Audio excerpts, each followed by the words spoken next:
Welcome to the Nerd Party.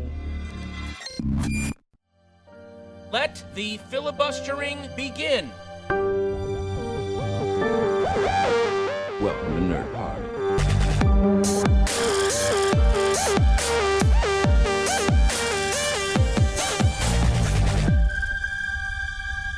Hello and welcome to Filibuster here on the Nerd Party Network Max. Joining me in the red corner with his atomic breath is Dallas King. I don't know whether I feel rather offended by that you can smell it all the way virtually across in the pod booth. Well, if it makes you feel any better, I'm in the blue corner with my big hairy ape bum. So I'm Lee Hutchison, and in this week's episode we're looking at the latest kind of blockbuster and a bit of a blockbuster at the cinema, Godzilla vs. Kong. So this has been a long-awaited project. It was announced all the way back in 2015. Adam Wingard, the director, was announced in May 2017. The film was shot in November 2018 and finished in 2019. Should have been out last November. And then in that meantime, we were sort of hit by a global pandemic. HBO Max came along. Warner Brothers blew up the theatrical window. And it's been a bit of a kind of crazy ride since. So it was released internationally on March 24th and in the United States on March 31st, and was also released in theatres, which is a word we've not said in quite a while. What are they again? And on HBO Max. Places where we eat popcorn and play on our phones. Of course. And yeah, and the film was, to put it lightly, a huge success. It's grossed 285 million at the cinema so far, the most of any film sort of since COVID has come down. So I think we can dispel the myth that people aren't keen to return to the cinema if they feel safe and hopefully vaccinated. But it'll be interesting to see how things come in the UK when we hopefully return to cinemas on May 17th. So Dallas, it's safe to say this has been a long-awaited release. How did you watch the film, and did you revisit any of the previous movies before it? I didn't revisit any of the previous movies before it. I think I was too busy rewatching another blockbuster saga in advance of another upcoming episode, which will remain secret for now. But I think I could kind of remember them well enough that I was pretty sure that I did not really need to revisit them ahead of what is essentially was billed as a movie where a giant lizard and a giant ape hit each other a lot. And I'm happy to say that on that respect, it certainly delivered. So I didn't revisit any of the other ones. I remember I liked Gareth Edwards' take on Godzilla. I think the best aspect of it was certainly Bryan Cranston's storyline, and that kind of got curtailed quite early on in the film. I think a lot of the films, I think when it comes to the sort of the marketing stuff like that, they're quite cagey about what they show and what they don't show. So, Bryan Cranston was certainly billed as the lead character of that movie and then turned out not to be. But then I guess some people would argue that the main characters of these movies are not the humans, they're the monsters. Kong Skull Island, I saw that twice, once at the cinema in France that did not have any English subtitles, but I was able to follow the plot. Again, say what you want about the plot for that one. And then Godzilla King of the Monsters, I think I look back at my Letterboxd ratings for that one and I rated it as 1 star and definitely one of the worst movies I'd seen in 2019. I think it was just awful, and I think one of the biggest disappointments was just how murky the cinematography was. You couldn't really see the creatures going at it, and that is again something which has clearly been rectified for this movie. And this is the first movie I actually have to say that I splurged out. I guess it was just after payday, so I could with premium video on demand, so I was able to watch it from the comfort of my own home on my 32-inch TV. But it's safe to say that I would have certainly like to have experienced it on a larger screen, but I'm certainly glad I did not have to watch it on my phone or my laptop, because I think my enjoyment of it would have been impacted quite greatly by that as well. What about yourself? No, I didn't revisit them either. There's not much to really revisit, is there?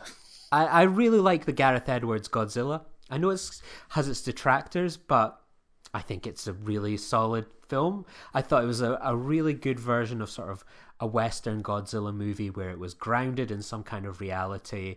It had its detractors for, oh, we barely saw anything, it was constantly tease, but I think that kind of works quite well for the character. And yeah, I found it really interesting. I like the Bryan Cranston sort of twist that he leaves quite early on in the film. And while I don't think sort of Aaron Taylor Johnson and her name's completely escaped me, Elizabeth Olsen, yes, the Maximoff twins.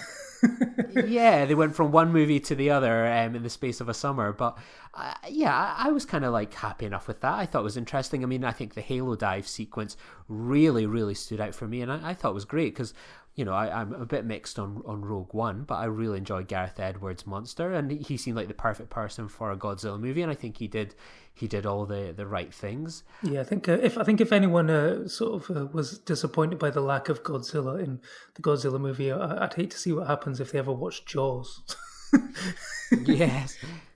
Because then I'd seen Kong Skull Island in the IMAX. It was fine, I was hoping a bit more from that cast, and I somehow never got round to seeing Godzilla King of the Monsters. Like, I think I had a bit of a come to Jesus moment where I was like, I think I spent a good few weeks trying to psych myself up to go see this movie where I thought the trailer looked really bad. There was just nothing about it that appealed to me. And I often feel like I'm obliged to go see these films to check them out. And I didn't. I just could not get myself into the cinema. I was like, you know what? I am not going to go see Godzilla King of the Monsters at the cinema. But it was one of the first films I decided when lockdown kicked in all the way about 13 months ago. I was like, you know what? I'm going to catch up with some films I didn't get the chance to see. I'll watch Godzilla King of the Monsters. I rented that one for a few bucks. And it was dreadful. It was just basically like watching a video game. It was just, terrible cinematography, just things hitting each other, noise, dreadful. And it really put me off the idea of this kind of Godzilla versus Kong kind of movie coming in. So I went in with pretty low expectations last week. But what were your expectations going in? Because they might have been a bit higher after spending that bit of money to rent something like that. I mean, I'm not sure if my expectations were high. I mean, the trailer did a good enough job of selling the concept of, yes, this is Godzilla and King Kong going at it finally. I mean, I think the trailers actually did a good job of not really giving away much of the storyline and stuff like that. It's only really, it's basically just focusing on a couple of key sequences, but they managed to still flesh out a sort of 2-minute old trailer for that one.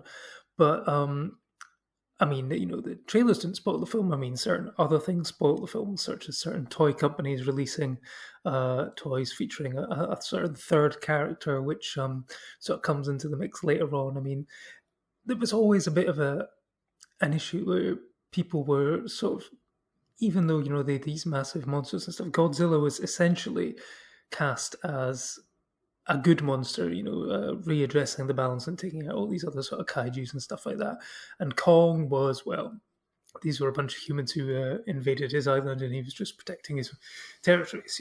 In that way, he's a good guy as well. So the fact that these two were apparently going to be fighting each other, there must have been something to cause them on this collision path, which led to a lot of people bringing up another Warner Brothers smackdown of superpowered characters, Batman versus Superman, to the point where people were joking about the fact that they'll stop fighting as soon as they both realize they both know Mothra, to the point where actually there is even a scene in Godzilla versus Kong where Godzilla is nearly out for the count and Godzilla is standing on him with his foot and sort of looking down at him, and they're kind of basically growling and saying stuff to each other, to the point where I bet if you put subtitles on, it would have been something along those lines, where, they both know Mothra, or they both dated Mothra, or something like that. And I mean, I saw a few people sort of doing the same sort of meme over the weekend. It was just amazing that they had a scene. I don't know if it was intentional on Adam Wingard's part, but it felt very much like Batman versus Superman in that bit. So, were my expectations met? Yes, from the fight scenes, from everything else surrounding it. I mean, I would probably give I think I gave it a 3-star review in the fact that, if you're going there to see a lizard hit an ape, you'll be immensely satisfied. I think the fight scenes are really well shot and sort of choreographed and stuff like that. The human stuff around it, just waste of time. I mean, this sort of hollow Earth core journey to the center of the Earth sort of thing is just laughable. I honestly don't think I could tell you any of the characters' names in the film. I mean, it's now struggling to remember which actors were in it. It's just like they were there basically to bring these two characters together, and one wonders if in the future they'll just do away with, you know, the human characters and just have the kaiju's and see if that works. I don't know. What about yourself? Yeah, my expectations were in pretty low. I mean, you know me, I am a huge advocate of the cinematic experience, and something like Godzilla v Kong is something you think, oh, that's an opening weekend IMAX experience, get the full experience of it all. But this was one of the films out of all the films that are maybe going on to HBO Max this year, compared to as opposed to just the cinema release. This was the one I wasn't really fussed about. Any sort of trailers or footage, and I think my such bad experience with King of the Monsters was like yeah, that's fine. It looks like a computer game, and I'm not one of those people to say that about CGI movies. It just looked like a computer game the whole time. It was like, it felt a fitting home to probably watch something like this at home, which I know is completely sacrilegious, but that's how I felt about the film. And I was the same as you. I was just so bored throughout. Like, the human characters, I could only recognize them going, oh, there's Kyle Chandler. There's that girl from the last movie that I don't really know about. The mute girl was nice. And then you have the really weird podcaster element, which felt so silly, just like this guy that basically is the Godzilla podcast and he keeps everyone up to date throughout. And I think, what was the other character that really bored me? Oh, my mind's gone completely blank. Was it Alexander Skarsgård? Yeah, he was boring as well. Just everyone about it. The only person that stood out was the guy from Hunt for the Wilder People, because he was the boy from the Hunt for the Wilder People whose voices changed. Oh yeah, I find him annoying as well. Actually, I find all of them immensely annoying, and yeah, just unnecessary. It's like, yeah, they were bringing back Kyle Chandler and Millie Bobby Brown from the previous one, but I mean, they didn't really do much, and it was just like, I mean, and it's one of those other films where it's like, has there ever been a science fiction film or a film like this where the CEO of a tech company has actually been a nice person and hasn't had a hidden agenda? I mean, it's just like, you can tell that they were wrong, and immediately, it's like, I own a tech company and we're researching Godzilla, and it's like, you're going to be developing something which is evil, aren't you? And it's like, yes, they are. Of course, they are. Yeah, it's just the whole, I'm the same as you. I couldn't tell you the people's names.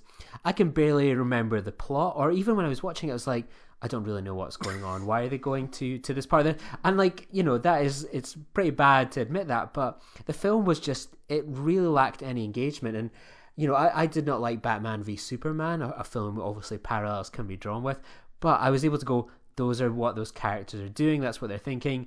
Ultimately, there's only so much that you can milk two CGI characters fighting each other, brawling in sort of this weird kind of Japan style nature. It just didn't work at all. It just was a really unengaging film, and I think one of the small blessings of the film was that it was less than 2 hours, and I part of me expected it to be 2.5 hours when I switched it on. Yeah, I mean, at least it did buck the trend for these summer blockbusters to be over sort of around the sort of 2.5 hour mark. I mean, I really enjoyed the final battle sequence in Hong Kong. I think some of the cinematography was great. I mean, there's a scene where there's the human characters are in these sort of air shuttle things which go all the way to the center of the earth and then come back up again. And when they do, they arrive right in the middle of a fight, and you basically are.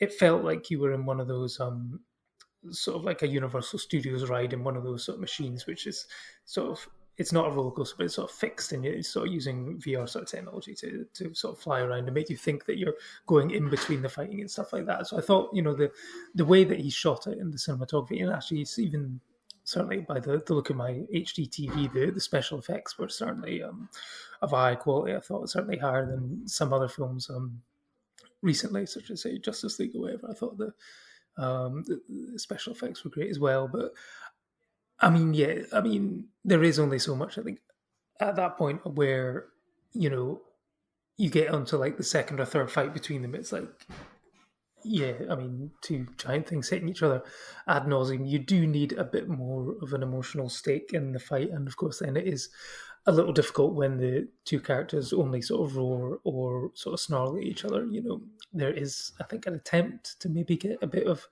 emotion, whatever. But I think what I read was that this was basically done entirely CGI, so there wasn't anything like a like an Andy Serkis or Terry Notary performance capture performance behind this to sort of maybe give a better link to between the characters and the audience. So I think that's maybe where it sort of let itself down in that respect.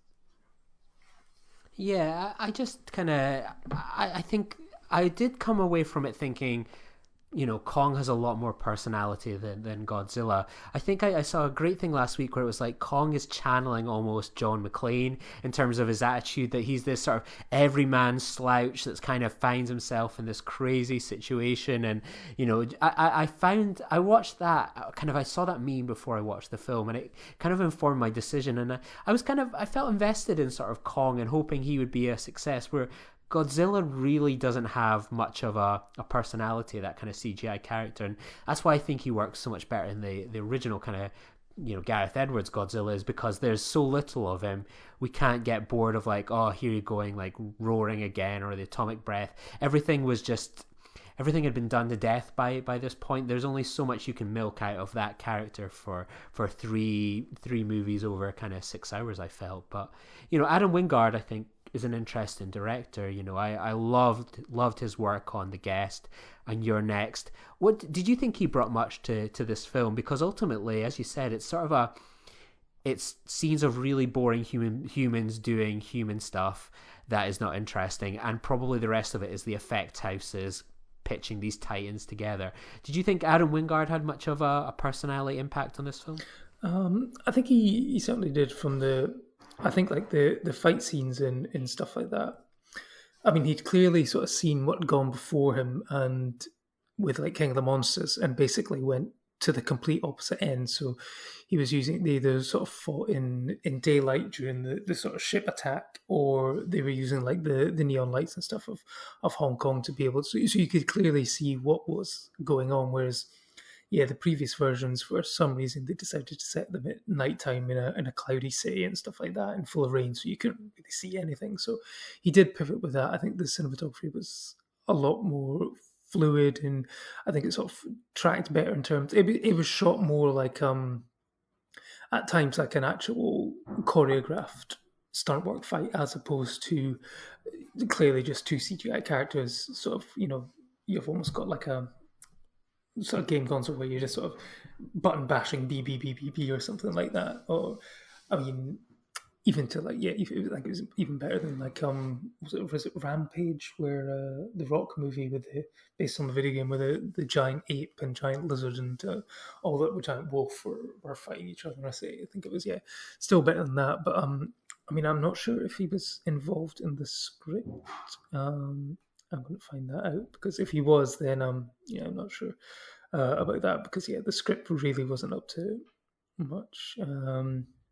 No, he was not involved in the script, so yeah, he wasn't involved. So yeah, I can forgive him for that. He was working with what he had, but yeah, I mean, I think yeah, it was a huge improvement on the previous installment, but.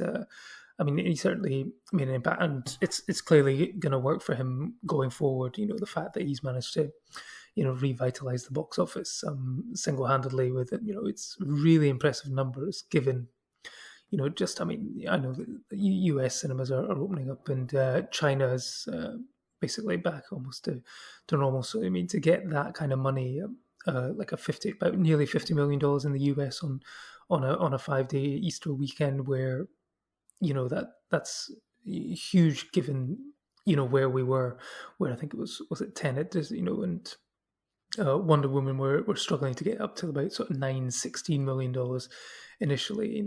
Obviously, Tenet was the savior. It was going to bring everything back, but I think unfortunately, we sort of talked about this on the previous podcast where we reviewed that film, where it was there for cinemas to reopen with when they felt they could at that point. In July, people thought they could reopen, but I think in hindsight it was clearly too early. So but someone had to be first, and it went first. I guess it walked so Godzilla and Kong could run.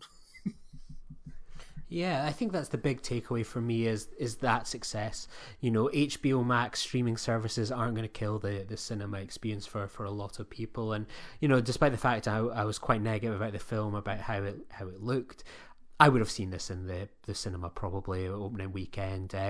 And if the chance does come, when cinemas reopen, if they're kind of bringing things a little bit forward and backwards, I would maybe go along and give it a second shot, just out of kind of getting back into the cinema and trying to support it. But it'll be interesting to see how they potentially roll back this HBO Max deal for films only being exclusive in there and cinemas, etc. If they're making that money now, you see it, like I think America, where like today that every adult will be offered a date, etc., for a vaccine by mid-April. We're obviously still some way behind, but if you're a June which needs to make a hell of a lot of money, do you pull back from HBO Max and go all in on the theatrical experience? The Matrix, for example, are they wanting to going to get people into the cinemas? It's going to be really hard to say, because there's going to be a lot of films coming out, a lot of blockbusters, your Fast and the Furiouses, your James Bonds, that will be going strictly into the cinema. And I can't imagine Warner Brothers wanting to pull back from that, especially with the amount of debt that they've got with things like HBO Max at the moment. Yeah, no, I think it's going to be really interesting because for all the discourse about streaming and stuff like that, I think it is interesting that a film which is, I mean, it's all about giving people choice. The fact that it still made like $50 million in the US when it was available to watch at home on HBO Max. And I think HBO Max is it just still subscription only? Is that right? It's like everything's Right. involved in subscription. It's not like the Disney Plus model where it's going to be interesting to see what Black Widow does in a couple of months, where it's day and date release, but you've got to pay in America like an extra $30, or here it'll be an extra £20. That sort of thing. It's like, well, I'm just going to wait and go to the cinema. I'm glad that they've pushed that back to July, so we don't have to make that decision. I am surprised, still slightly surprised that Warner Bros. Didn't hold back a couple of months on this one, like 6 weeks to get it into cinemas. But I understand that by this point they'd probably been on to their third or fourth different iteration of marketing, so they couldn't really afford to rebrand and do another load of marketing with another date change. So and I guess it's here in the UK, things are always still slightly more up in the air. It's like these dates can be quite fluid and can move around, and there's still no guarantee that things will reopen. And hopefully, fingers crossed, they are. It does look that way, but of course, you never can tell. But yeah, no, it's going to be interesting to see how it goes forward, because it's giving people a choice. There will be people who don't want to go back to the cinema yet. There will be people like us, I'm sure, who will be there. I've already booked the 17th of May off, and I'll watch whatever is on in the cinemas. Will I watch Godzilla versus Kong again? Yeah, I probably would if I've got the time. Depends what's out. I know that. I mean, weirdly, the first film I really want to see in the big screen is Sound of Metal, just for the sound mixing. I really want to experience that on the big screen. But there'll be quite a few things out. But yeah, it's people have shown that they're ready to get back to the cinema. I don't think the theatrical experience is over by any stretch of the imagination. I think what's going to be interesting is how this reduced theatrical window is going to play. But I mean, to be honest, certainly when I was ever at the cinema in Aberdeen, I mean, were people going to see stuff, more than sort of 4 or 5 weeks out? I don't think so. I think you're gonna make the bulk of your money enough in that opening month that you can afford to then go straight to streaming afterwards. I think it's probably potentially going to give a more level playing field for small releases, where there's more opportunity for them to get into the cinemas and into these multiplexes, because the multiplexes won't be beholden to the latest Avengers movie or a Fast and Furious 7. They've got a month to screen that on a few screens, and then they'll bring in something else. So I'm getting quite hopeful. about the future. It's going to be interesting to see how it works and if there's any sort of change to the programming tendencies of these multiplexes. And then I guess for the independents as well, will they be taking risks on these big blockbusters anymore, or will they realize that the money's not in it there because they have less time to make money on them, so they sort of double down on their traditional programming? It's going to be interesting to see. We are living in exciting new times. So yeah, it's safe to say we are pretty mixed at best on Godzilla, but very positive, hopefully, for the future of cinemas. It's been the first kind of test case really this year, and I think I think the numbers have blown everyone away at Warner Brothers. I think observers didn't expect anything like this. I think there'll be a lot of people now changing their plans, and hopefully, with the way things are going in America, but hopefully sooner here rather than later, we'll be kind of going back to a kind of normal kind of cinema setup by and large. We might still be separated for a little while. We might still be wearing masks in cinemas, but I'm pretty hopeful, and hopefully the policies come to support these cinemas, the independents, and to support the films getting into the cinemas and the audiences that need to see these films and support them getting the chance to go as well. Yeah, I just hope that this doesn't mean, and I hope that Warner Bros. And all the other studios don't read too much into the fact that it was Godzilla versus Kong. I think it was just the fact that there was something exciting to see on the big screen. I hope this just doesn't mean we get a slew of versus type movies over the next few years, that one of us clearly says, all right, well, that's what people want to see. They want to see two franchises go head to head and stuff like that. And, we get more Kong versus Mothra movies, or Kramer versus Kramer's, but they're supercharged. Dustin Hoffman versus Meryl Streep hitting each other with Oscars, or like your Freddy versus Jason's and stuff like that. I hope it doesn't mean that we get sort of people just rehashing old franchises to death in order to try and make some money.